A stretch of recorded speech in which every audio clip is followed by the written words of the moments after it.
लोग अभी सिंघू बॉर्डर से आ रहे हैं। सिंघू बॉर्डर पे पिछले 26 नवंबर से हम लोगों का स्टूडेंट ऑर्गेनाइजेशन है AIDSO, युवा संगठन AIDYO, और कई सारे साथी देश भर के अलग अलग हिस्सों से Tikri border, Palwal border, Shahjahan border और गाजीपुर बॉर्डर और सिंघू बॉर्डर पर हमारे साथी हैं। ये जो किसान आंदोलन चल रहा है इसका प्रभाव पूरे देश भर में है। हम मध्य प्रदेश से हैं। इस नौजवानों के जत्थे में कोई कर्नाटका से है, बंगाल से है, यूपी से है, गुजरात से है और देश के अलग अलग हिस्सों से आए हैं। हम लोगों का कार्यक्रम है कि 15 जनवरी को भगत सिंह का जो समाधि स्थल है हुसैनी वाला, वहाँ से एक बाइक रैली हम लोग ने कॉल किया है जो सिंघू बॉर्डर 19 को पहुँचेगा, 20 को वहाँ कार्यक्रम है।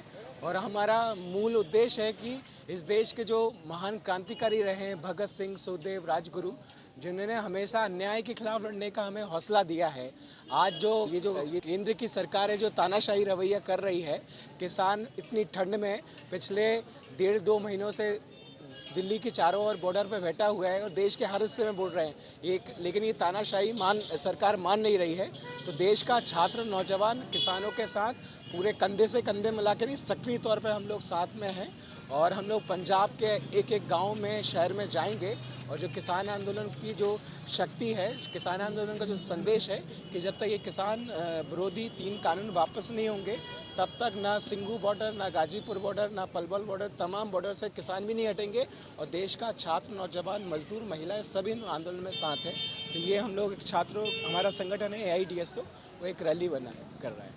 जिस तरह से बहुत से युवा इस आंदोलन में शामिल हो रहे हैं, कितने बाइक्स के ऊपर आप कितने लोग हैं जो इतनी दूर का सफ़र करके ये मिट्टी लेने के लिए जा रहे हैं? अभी तक जो एग्जैक्टली लगभग 100 से ऊपर हम लोग 125 के समथिंग, और हमारे बीच में हमारे संगठन के नेशनल सेक्रेटरी मेंबर हैं अजीत सिंह पवार, वो इसका और विस्तृत जानकारी देंगे। लगभग ये जत्था 100 साथियों के आसपास का रहेगा जो पूरे देश भर से ही रिप्रेजेंटेशन करने के लिए आ रहा है। यहाँ पर अभी उड़ीसा से कुछ साथी आ चुके हैं, कुछ कर्नाटक से आ चुके हैं, महाराष्ट्र से आ चुके हैं और कल रात तक लगभग 20-22 स्टेट से अलग अलग रिप्रेजेंटेशन के साथ में, वहाँ के किसान संगठनों के साथ में भी और छात्र संगठन DSO की ओर से उनको रिप्रेजेंट करते हुए, किसान आंदोलन को रिप्रेजेंट करते हुए वो सब लोग शामिल होंगे। और 15 तारीख से ये रैली, बाइक रैली हुसैनी वाला से शुरू होगी, 20 तारीख को सिंघू बॉर्डर पे खत्म होगी।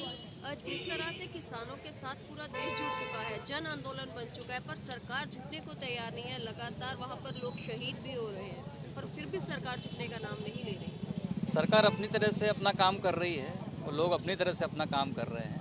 अभी जो साथी यहाँ लोहड़ी का त्यौहार बना रहे थे वो बता रहे थे कि हम त्यौहार नहीं मनाए हैं, अभी त्यौहार बदल गए हैं, अभी आंदोलन ही त्यौहार है और त्यौहार में आंदोलन है।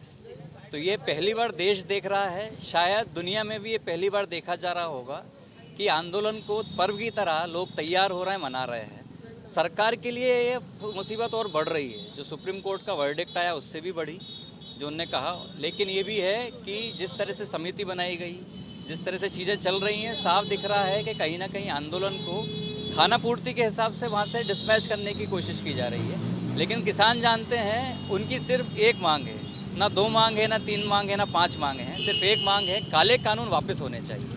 आप वापस कीजिए, उसके बाद जो बातचीत कर सकते हैं वो करेंगे, लेकिन आप वो काला कानून जो आपने गैर लोकतांत्रिक तरीके से किसानों से बिना पूछे, बिना चर्चा बातचीत के लागू कर दिया, आप पहले उसे वापस ले लीजिए, उसके बाद सारी चीज़ें होती रहेंगी। तो इसी आंदोलन को हम लोग भी आगे बढ़ाएं।